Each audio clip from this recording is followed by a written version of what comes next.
Hi guys, ఈరోజు వీడియోలో మనం ద అగ్లీ స్టెప్ సిస్టర్ అనే మూవీ ఎక్స్ప్లెనేషన్ చూడబోతున్నాం. ఈ మూవీ అంతా ఎల్విరా అనే అమ్మాయి చుట్టే తిరుగుతుంటుంది. నేను చాలా హర్రర్ మూవీస్, గోర్ సీన్స్ ఉండే మూవీస్ చూసా కానీ అవి చూస్తున్నప్పుడు నాకేం పెద్దగా అనిపించలేదు. బట్ ఈ మూవీలో ఎల్విరా చేసే పనులు చూస్తే ఒళ్ళు గగురు పుడుస్తుంది అంటారు కదా, ఆ ఫీలింగ్ వచ్చింది. తను అనుకున్నది నిజం చేసుకోవడం కోసం తన బాడీని ఎల్విరా ఎంత హింసించిందో ఆ పనులు చాలా భయంకరంగా ఉన్నాయని చెప్తున్నా. ఓపెన్ చేస్తే రెబెకా తన ఇద్దరు కూతుర్లైన ఎల్విరా అండ్ ఆల్మాతో ఓటో అనే వ్యక్తి దగ్గరికి వెళ్తుంది. ఓటోకి కూడా యాగ్నెస్ అనే కూతురు ఉంటుంది. కాసేపటికి రెబెకా అండ్ ఓటో ఇద్దరు మ్యారేజ్ చేసుకుంటారు. యాగ్నెస్ ఎల్విరాకి ఇల్లంతా చూపిస్తూ వాళ్ళ ఇంట్లో పనిచేసే ఐజాక్ని పరిచయం చేస్తుంది. ఆ తర్వాత ఎల్విరాకి తన రూమ్ని, తనకున్న ఎక్స్పెన్సివ్ జ్యువెలరీని చూపిస్తుంది. అప్పుడు ఎల్విరా, ఓటో చాలా ధనవంతుడు, ఫైనల్గా మాకు ఒక మంచి షెల్టర్ దొరికిందని హ్యాపీగా ఫీల్ అవుతుంది. ఆ రూమ్ నుంచి చూస్తే ఎల్విరాకి ఒక క్యాసిల్ కనిపిస్తుంది. తనకి చిన్నప్పటి నుంచి రాజకుమారుడిని పెళ్లి చేసుకోవాలని డ్రీమ్ అనమాట. దానికి సంబంధించిన పోయిటరీనే తను ఎప్పుడూ చదువుతూ ఉంటుంది. కట్ చేస్తే ఆ రోజు రాత్రి అందరూ డిన్నర్ చేయడానికి వెళ్తారు. అప్పుడు ఓటో కేక్ని కోసి కొంచెం ఎల్విరా మొహం కేసి కొడతాడు. కానీ అది అందరూ సరదాగా తీసుకొని నవ్వుకుంటుండగా సడన్గా ఓటోకి హార్ట్ అటాక్ వచ్చి చనిపోతాడు. కట్ చేస్తే తన ఫాదర్ చనిపోవడంతో యాగ్నెస్ రూమ్లో పడుకొని చాలా బాధపడుతుంటుంది. తను ఫుడ్ కూడా తినకపోవడంతో ఆకలిగా ఉంటుందని ఎల్విరా కాఫీ అండ్ చాక్లెట్స్ని తీసుకుని వెళ్తుంది. ఎల్విరా తనని కన్సోల్ చేయాలని చూస్తుంది. బట్ యాగ్నెస్కి మనసేం బాగుండక తనని రూమ్లో నుంచి వెళ్ళిపోమని చెప్తుంది. అప్పుడు ఎల్విరా, మా ఫాదర్ చనిపోయినప్పుడు కూడా మా అమ్మ ఇంతే ఏడుస్తూ ఉండేది, కానీ కాలం గడిచిపోయే కొద్దీ ఇవన్నీ మనం మర్చిపోతామని అంటది. యాగ్నెస్కి కోపం వచ్చి, మీ దగ్గర మనీ ఉందని మా నాన్న మీ అమ్మని పెళ్లి చేసుకున్నాడు, లేకపోతే అసలు మీలాంటి వాళ్ళని ఇంట్లోకే రానివ్వమని అంటది. ఇక్కడ విషయం ఏంటంటే ఓటో దగ్గర బాగా డబ్బుందని రెబెకా అతన్ని పెళ్లి చేసుకుంటుంది. ఓటో ఏమనుకుంటాడంటే రెబెకా దగ్గర బాగా డబ్బుందనుకుంటాడు, కానీ ఇద్దరి దగ్గర అంత డబ్బేం ఉండదన్నమాట. ఆ విషయం ఇప్పుడు ఎల్విరాకి అర్థమై వీళ్ళ దగ్గర డబ్బేమీ లేదని తన అమ్మకి చెప్పడానికి పరిగెత్తుకుంటూ వెళ్తుంది. కానీ అప్పటికే ఓటో యొక్క ఫ్యామిలీ మెంబర్స్ వచ్చి ఆస్తిని పంచేసుకుని వీళ్ళకి కొన్ని కాయిన్స్ వదిలేసి వెళ్ళిపోతారు. రెబెకా బాధతో కింద పడిపోయి, ఏంట్రా ఇలా జరిగింది, ఈ వయసులో నేను ఇంకొక రిచ్ పర్సన్ని వెతికినా వాడు నన్ను పెళ్లి చేసుకోడు, మన ఫ్యామిలీ ఎలా సర్వైవ్ అవుతుందో అని ఎల్విరాకి చెప్తూ బాధపడుతుంది. అప్పుడు ఎల్విరా, నేను రాజకుమారుడిని పెళ్లి చేసుకుంటానని చెప్తుంది. దానికి రెబెకా, ఒకసారి నువ్వు అద్దంలో చూసుకో, నిన్ను రాజకుమారుడు ఎలా పెళ్లి చేసుకుంటాడని అంటది. ఎందుకంటే ఎల్విరా చూడడానికి అంత అందంగా ఉండదు, తన పళ్ళు కూడా అందరిలాగా నార్మల్గా ఉండవు. రెండో కూతురు ఆల్మాకి పెళ్లి చేద్దామంటే తను ఇంకా మెచ్యూర్ అవ్వదు. కట్ చేస్తే ఎల్విరా రూమ్లోకి వెళ్ళి అద్దంలో తన మొహం చూసుకుని చాలా బాధపడుతుంది. మరోవైపు యాగ్నెస్ తన ఫాదర్ డెడ్ బాడీ దగ్గరికి వెళ్ళి నా లైఫ్ ఇలానే వదిలేయొద్దని చనిపోయిన వాళ్ళ అమ్మని వేడుకుంటుంది. ఓటోని పాతి పెట్టడానికి కూడా మనీ లేక అతని బాడీని యాగ్నెస్ అలానే ఉంచుతుంది. నెక్స్ట్ డే ఒక సోల్జర్ యాగ్నెస్ ఇంటి దగ్గరికి వచ్చి ప్రిన్స్ జూలియన్కి స్వయంవరం జరగబోతుంది. వర్జిన్ అమ్మాయిలందరూ కోట దగ్గరికి వచ్చి మీ అదృష్టాన్ని పరీక్షించుకోండి అని యాగ్నెస్కి అండ్ ఎల్విరాకి ఇన్విటేషన్ ఇస్తాడు. ఎల్విరాకి రాజకుమారుణ్ణి చేసుకోవడమే డ్రీమ్ కదా, ఆ కళ నిజమవుతుండడంతో ప్రిన్స్ జూలియన్తో ఉన్నట్లుగా ఇమాజిన్ చేసుకుంటుంది. రెబెకాకి ఆ ఇన్విటేషన్ గురించి తెలిసి ఎల్విరా ఎలాగూ అందంగా లేదు కదా అని స్వయంవరం స్టార్ట్ అయ్యే లోపు తనని అందంగా రెడీ చేయాలనుకుంటుంది. ఒక డాక్టర్ని పిలిపించి ఎల్విరా టీత్ని పీకించేసి వేరేవి పెట్టిస్తుంది. నోస్కి సర్జరీ చేపించి అందంగా ఉండేలా సెట్ చేపిస్తుంది. కానీ నోస్ సెట్ అవ్వాలంటే కొన్ని రోజులు టైం పడుతుంది. ఆమె నోస్ మంచి షేప్లోకి రావడం కోసం ఇదిగో ఆమె నోస్కి ఇలా పెడతారనమాట. నిజం చెప్పాలంటే ఎల్విరాకి పెయిన్ కిల్లర్ ఇవ్వకుండానే ఇదంతా చేస్తారు. దానివల్ల ఎల్విరా చాలా పెయిన్ ఫీల్ అవుద్ది. బట్ అయినా సరే ఎలాగైనా రాజకుమారుడిని పెళ్లి చేసుకోవాలని తన ఆ పెయిన్ అంతా భరిస్తుందన్నమాట. కట్ చేస్తే చుట్టుపక్కల ఉన్న చాలామంది అమ్మాయిలు ప్రిన్స్ జూలియన్ని పెళ్లి చేసుకోవడానికి కోట దగ్గరికి వెళ్తారు. సోఫియా అనే ఆమె అక్కడికి వచ్చిన వాళ్ళందరితో మీలో కొంతమంది మాత్రమే స్వయంవరానికి సెలెక్ట్ అవుతారు, కాబట్టి ట్రైనింగ్లో బాగా నేర్చుకోండి. స్వయంవరంలో ప్రిన్స్ జూలియన్కి నచ్చకపోయినా చాలామంది డబ్బున్న వాళ్ళు అక్కడికి వస్తారు. వాళ్ళలో మీరెవరికి నచ్చినా తిరిగి వెళ్ళేటప్పుడు మీరు ఒక ధనవంతుల కుటుంబంలోకి భారీగా వెళ్ళొచ్చని చెప్తుంది. నెక్స్ట్ డే వంజా అనే ట్రైనర్ వీళ్ళందరికీ ట్రైనింగ్ సెషన్ స్టార్ట్ చేస్తుంది. ఇక్కడికి వచ్చిన అమ్మాయిలకి రాకుమారిగా ఎలా ఉండాలని చాలా రకాల ట్రైనింగ్స్ ఇస్తుంటారు. వంజా అందరికీ డ్యాన్స్ నేర్పిస్తుండగా తనకి ఎల్విరా కనిపించి ఈ అమ్మాయి ఏంటి ఇలా ఉందని తనని వెనక్కి పంపించేసి యాగ్నెస్ని ముందుకు రమ్మంటది. ఆమె అలా చేయడంతో ఎల్విరా చాలా బాధపడుతుంది. ఆ రోజు రాత్రి డిన్నర్ చేస్తుండగా రెబెకా ఆల్మా అండ్ యాగ్నెస్లకి ఫుల్గా ఫుడ్ పెడుతుంది.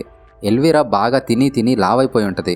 అందువల్ల స్వయంవరంలోపు కాస్త సన్నబడాలని రెబెకా తనకి లెమన్స్ వేసిన సూప్ మాత్రమే ఇస్తుంది. అప్పుడు యాగ్నెస్ రెబెకాతో, మా నాన్న బాడీ అలానే ఉంది, ఆయన మనం పాతి పెట్టాలి, ఇలానే ఉంటే అది కుళ్ళిపోతుందని అంటది. దానికి రెబెకా, మనం ఆ పని చేయడానికి సరిపడినంత డబ్బు లేదు, ఎల్విరా జూలియన్ని పెళ్లి చేసుకునేంత వరకు వెయిట్ చేయమని అంటది. ఆ మాటలకి యాగ్నెస్కి కోపం వచ్చి, ఎల్విరా అందంగా కనిపించాలని తన కోసం చాలా డబ్బు ఖర్చు పెట్టావు, కానీ మా నాన్నని పాతి పెట్టడానికి నీ దగ్గర డబ్బులు లేవా అని అరిచి అక్కడి నుంచి వెళ్ళిపోతుంది. యాగ్నెస్ తన ఫాదర్ డెడ్ బాడీ ఉన్న రూమ్లోకి వెళ్ళి చూస్తే అప్పటికే తన డెడ్ బాడీ బాగా ఉబ్బిపోయి ఉంటుంది. తన నాన్న అలా చూసి యాగ్నెస్కి భయం వేసి బాధతో అక్కడి నుంచి వెళ్ళిపోతుంది. కట్ చేస్తే వంజా అమ్మాయిలందరికీ రకరకాల ట్రైనింగ్ ఇచ్చిన తర్వాత అందరిలో బెటర్గా పర్ఫామ్ చేసిన వాళ్ళని సెలెక్ట్ చేస్తుంది. లాస్ట్లో ఎల్విరా పేరు కూడా ఉంటుంది. నిజానికి ఎల్విరా సెలెక్ట్ అవ్వదు. ఎల్విరా మదర్ వంజాకి డబ్బులు ఇవ్వడంతో వేరే అమ్మాయి పేరుని కొట్టేసి వంజా తనని సెలెక్ట్ చేస్తుంది. ఫైనల్గా స్వయంవరానికి సెలెక్ట్ అయ్యానని ఎల్విరా చాలా హ్యాపీగా ఫీల్ అవుతుంది. ఈ సెలెక్ట్ అయిన వాళ్ళందరికీ వంజా ఒక స్పెషల్ డ్యాన్స్ మూమెంట్ని చూపిస్తుంది. తను చేసినట్టుగా ఎవరైనా చేయగలరా అని అడగడంతో చాలామంది హ్యాండ్ రైజ్ చేస్తారు. ఎల్విరా కూడా హ్యాండ్ రైజ్ చేయడంతో వంజా తనని గమనించి సరే వచ్చి పర్ఫామ్ చేయమని అంటది. ఎల్విరా ఆ మూమెంట్ని పర్ఫామ్ చేస్తుండగా వంజా తనని ఆపేసి నీకున్నదంతా వేస్ట్ టాలెంట్, మీ అమ్మ నాకు డబ్బులు ఇచ్చుండకపోయి ఉంటే నిన్ను అసలు సెలెక్ట్ చేసేదాన్నే కాదని అందరి ముందు ఇన్సల్ట్ చేస్తుంది. ఆ తర్వాత యాగ్నెస్ని మరో ఇద్దరిని పిలిచి ఆ మూమెంట్ని వేయమని చెప్తుంది. వంజా అలా మాట్లాడడంతో ఎల్విరా చాలా బాధపడుతుంది. ఈ సెలెక్ట్ అయిన వాళ్ళందరికీ సోఫియాతో చిన్న ఇంటర్వ్యూ లాంటిది ఉండడంతో ఎల్విరా నీట్గా ఉండాలని యాగ్నెస్ బట్టలు వేసుకోవడానికి ట్రై చేస్తుంది. బట్ తను చాలా లావుగా ఉండడంతో ఆ బట్టలు ఏవి తనకి పట్టవు. నేను ఇలానే లావుగా ఉంటే స్వయంవరంలో జూలియన్ తనని పెళ్లి చేసుకోడని, ఎందుకింత అగ్లీగా ఫ్యాట్గా ఉన్నానని బాగా బాధపడుతుంది. నెక్స్ట్ డే మార్నింగ్ అమ్మాయిలు ఒక్కొక్కరిగా సోఫియాని ఇంటరాక్ట్ అవ్వడానికి వెళ్తారు. అప్పుడు ఎల్విరా సోఫియాతో అసలు జూలియన్ నా వైపు రెండోసారి తిరిగి చూడ్డు, నేను చాలా అగ్లీగా ఫ్యాట్గా ఉన్నానని బాధపడుతుంది. అప్పుడు సోఫియా ఎల్విరా యొక్క నోస్ మాస్క్ని తీసేయమని చెప్పడంతో తనది తీసేస్తుంది. సోఫియా ఎల్విరాతో నువ్వు ఔటర్ బ్యూటీకే ఇంపార్టెన్స్ ఇస్తున్నావు కానీ నువ్వు చాలా ధైర్యవంతురాలు అని తనకు ఒక గిఫ్ట్ బాక్స్ని ఇస్తుంది. ఆ తర్వాత ఎల్విరా తన సిస్టర్ ఆల్మాతో కలిసి ఇంటికి వెళ్తుంటుంది. వాళ్ళొక చోట ఆగగా సోఫియా ఇచ్చిన బాక్స్ని ఎల్విరా ఆల్మాకి చూపించి ఈ బిల్లో ఒక వామ్ ఉంది, నేను ఎక్కువగా తింటాను కదా, ఈ వామ్ని నేను మింగితే నేను ఎంత ఫుడ్ తిన్నా సరే నేను లావ్ అవ్వను, ఆ ఫుడ్ అంతా ఈ వామ్ తినేస్తుంది, నేను సన్నగానే ఉంటాను.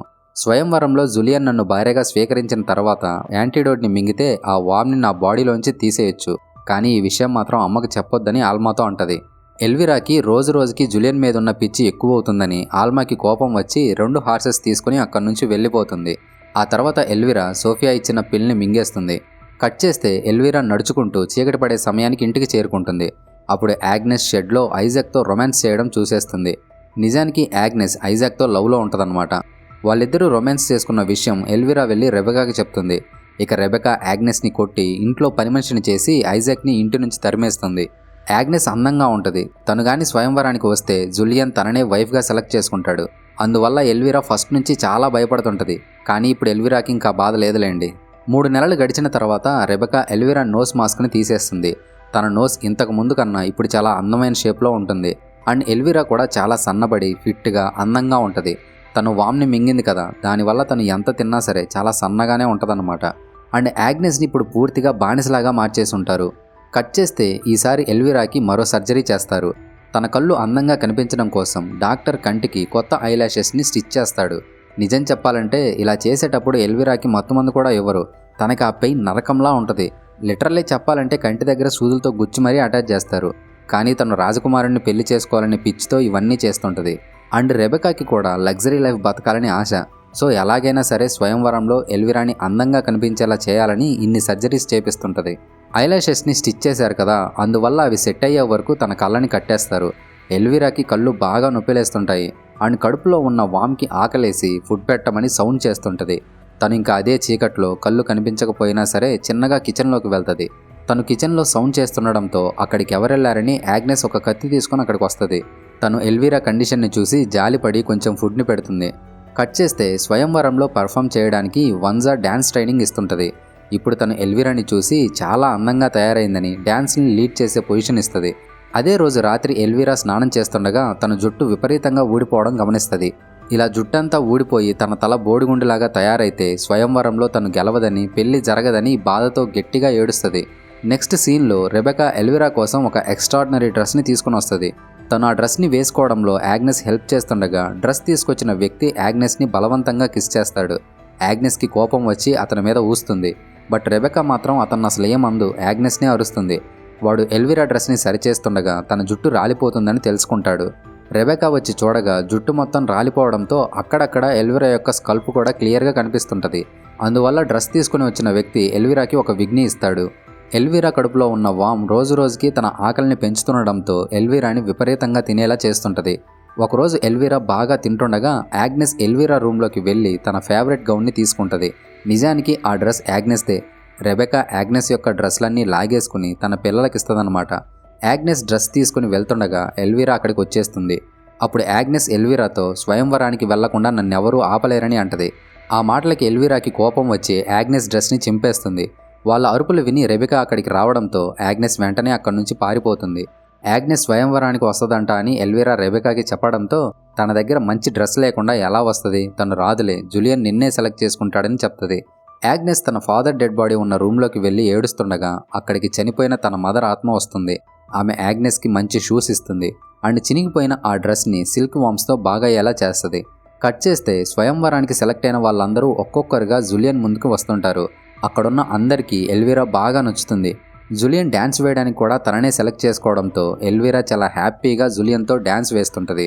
ఎన్నో రోజులుగా తను కంటున్న కళ తన కళ్ళ ముందే ఉండడంతో చాలా హ్యాపీగా ఫీల్ అవుతుంది. ఆ సమయంలో సడన్గా అక్కడికి యాగ్నెస్ వస్తుంది. తనని చూసి జులియన్ వెంటనే లవ్లో పడిపోయి తనతో డ్యాన్స్ వేస్తాడు. తన కళని యాగ్నెస్ పాడు చేసిందని ఎల్విరా బాధతో ఏడుస్తూ అక్కడి నుంచి వెళ్ళిపోతుంది. అప్పటికే చాలాసార్లు కడుపులో ఉన్న వామ్ ఫుడ్ పెట్టమని అరుస్తూ ఉంటుంది. అది చాలా ఇబ్బంది పెడుతుండడంతో ఎల్విరా వామిట్ చేసుకుంటుంది. ఆ వామిట్లో వామ్ యొక్క గుడ్లో ఉండడంతో ఎల్విరా చాలా భయపడిపోతుంది. రెబెకా అక్కడికి వచ్చి ఏమైందని అడగడంతో నేను చనిపోతానేమో అని ఎల్విరా భయపడుతూ చెప్తుంది. అప్పుడు రెబెకా తన ముఖాన్ని క్లీన్ చేసి ప్రిన్స్ జులియన్కి నువ్వు నచ్చకపోతే రూమ్లో ఇంకా చాలామంది ధనవంతులు ఉన్నారు, వాళ్ళందరికీ నువ్వు బాగా నచ్చావు, నువ్వు వెంటనే రూమ్లోకి రా అని అంటుంది. బట్ ఎల్విరా కదలకపోవడంతో రెబెకా తనని కొట్టి రూమ్లోకి రమ్మని చెప్తుంది. ఆ రాత్రంతా ఎల్విరా చాలామంది డబ్బున్న వాళ్ళతో డ్యాన్స్ వేస్తుంది. రెబెకా వేరే డబ్బున్న వాళ్ళతో జాలీగా ఎంజాయ్ చేస్తుంటుంది. యాగ్నెస్ జులియన్తో డ్యాన్స్ వేయడం చూసి ఎల్విరాకి కడుపులో మండిపోతుంది. చీకటి పడుతుండడంతో ఇక యాగ్నెస్ అక్కడి నుంచి వెళ్ళిపోతుంది. బట్ తన షూ మాత్రం జులియన్కి దొరకడంతో ఈ షూలో కరెక్ట్గా ఫిట్ అయ్యే కాలున్న అమ్మాయి ఇప్పుడు నాతో డ్యాన్స్ చేసింది, నేను తననే పెళ్లి చేసుకుంటానని అనౌన్స్ చేస్తాడు. కట్ చేస్తే ఎల్విరా ఇంటికి వచ్చి నా డ్రీమ్ మొత్తాన్ని పాడు చేసావు, నీ షూ నాకు ఇచ్చేసాయని యాగ్నెస్ మీద కత్తితో దాడి చేస్తుంది. యాగ్నెస్ తన నుంచి తప్పించుకుని అప్స్టేర్స్కి వెళ్తుంది. అప్పుడు తన షూ పక్కకి పడిపోతుంది. ఎల్విరా పైకి వచ్చి యాగ్నెస్ని పట్టుకుని చంపబోతుంది. అప్పుడు రెబెకా రూమ్ నుంచి బయటికి రావడంతో ఎల్విరా ఆగిపోతుంది. అదే కరెక్ట్ టైం అని యాగ్నెస్ అక్కడి నుంచి పారిపోతుంది. రెబెకా స్వయంవరం దగ్గర నుంచి ఒక యంగ్ పర్సన్ని తెచ్చుకుంటుంది. తను వాడితో టైం స్పెండ్ చేయాలని ఎల్విరాతో నువ్వు నీ రూమ్కి వెళ్ళమని చెప్తుంది. ఎల్విరా కోపంతో గట్టిగా అరుస్తూ అక్కడి నుంచి తన రూమ్కి వెళ్తుంది. ఎల్విరా యాగ్నెస్ షూలో తన కాలు పెట్టాలని చూస్తుంది. బట్ ఆ షూ అసలు తనకి సరిపోదు, చాలా చిన్నగా ఉంటుంది. జులియన్ తననే పెళ్లి చేసుకోవాలని ఎల్విరా తన కాలి వెళ్ళని నరికేసుకుంటుంది. అప్పుడు తన నొప్పితో గట్టిగా అరుస్తుండడంతో ఆల్మా అక్కడికి వస్తుంది. రెబెకా అండ్ తను తెచ్చుకున్నవాడు కూడా ఆ రూమ్లోకి వస్తారు. వాడిది చూసి కళ్ళు తిరిగి అక్కడే కింద పడిపోతాడు. రెబెకా ఎల్విరాకి మత్తుమందు తాపించడంతో తన స్పృహ కోల్పోతుంది. జులియన్ దగ్గర ఉన్నది లెఫ్ట్ లెగ్ షూ. ఎల్విరా మాత్రం తన రైట్ లెగ్ ఫింగర్స్ని కట్ చేసుకుంటుంది. జులియన్ ఆ షూ తీసుకుని టెస్ట్ చేయడానికి వస్తే ఎల్విరా కాలు అందులో పట్టాలని రెబెకా లెఫ్ట్ లెగ్ వేళ్ళను కూడా నరికేస్తుంది. నెక్స్ట్ డే మార్నింగ్ జులియన్ తన దగ్గర ఉన్న షూతో ప్రతి అమ్మాయిని టెస్ట్ చేస్తూ ఎల్విరా ఉన్న ఇంటి దగ్గరికి కూడా వస్తాడు. జులియన్ వచ్చినప్పుడు బోర మోగడంతో ఎల్విరా బెడ్రూమ్లో నుంచి పాక్కుంటూ బయటకు వస్తుంది. తను కిందికి రావాలని ట్రై చేసి స్టెప్స్ మీద నుంచి కింద పడుతుంది. అప్పుడు తన ముక్కు, పళ్ళు డ్యామేజ్ అయిపోతాయి. ఇన్ని రోజులు నేను రాజకుమారుణ్ణి పెళ్లి చేసుకోవాలి అనుకుంటే నా కల నెరవేరట్లేదే అని తను చాలా బాధపడుతుంది. కట్ చేస్తే యాగ్నెస్కి జులియన్ షూ టెస్ట్ చేయడంతో తన కాలు కరెక్ట్గా సరిపోతుంది. ఇక జులియన్ యాగ్నెస్ని పెళ్లి చేసుకోవడానికి తీసుకెళ్లిపోతాడు. తన డ్రీమ్ అంతా చెల్లాచెదరైపోయిందని ఎల్విరా చాలా బాధపడుతుంది. అప్పుడు ఆల్మా అక్కడికి వచ్చి ఇప్పుడైనా నీ కడుపులో ఉన్న వామ్ని బయటకు తీసేద్దామంటది. ఇక ఆల్మా యాంటీడోట్ని రమా నోట్లో పోయడంతో ఆ వామ్ కొంచెం కొంచెంగా బయటకు వస్తుంది. ఆల్మా దాన్ని పట్టుకొని బయటికి లాగుతుంది. ఇప్పటిదాకా ఎల్విరా తిన్న ఫుడ్ వల్ల అది చాలా పొడవుగా ఉంటుంది. అది తీసేటప్పుడు ఎల్విరాకి చాలా నొప్పేస్తుంది. ఫైనల్గా ఆ వామ్ మొత్తాన్ని బయటకు తీసేస్తారు. పాపం ఎల్విరా రాజకుమారుణ్ణి పెళ్లి చేసుకోవాలని ఎన్నో చేస్తుంది, ఎంతో పెయిన్ అనుభవిస్తుంది. కానీ చివరికి తన డ్రీమ్ని మాత్రం నెరవేర్చుకోలేకపోతుంది. రెబెకా లగ్జరీ లైఫ్ని లీడ్ చేయాలని ఎల్విరాని చాలా ఇబ్బంది పడుతుంది కదా. సో రెబెకాతో ఉంటే ఇంకెన్ని కష్టాలు అనుభవించాలో అని ఆల్మా అక్కడ ఉండకూడదని డిసైడ్ అయ్యి ఎల్విరాని తీసుకుని అక్కడి నుంచి వెళ్ళిపోతుంది. ఇక్కడితో మూవీ ఎండ్ అవుతుంది. మనం మళ్ళీ మరో వీడియోతో కలుద్దాం. అంతవరకు టేక్ కేర్, బాయ్.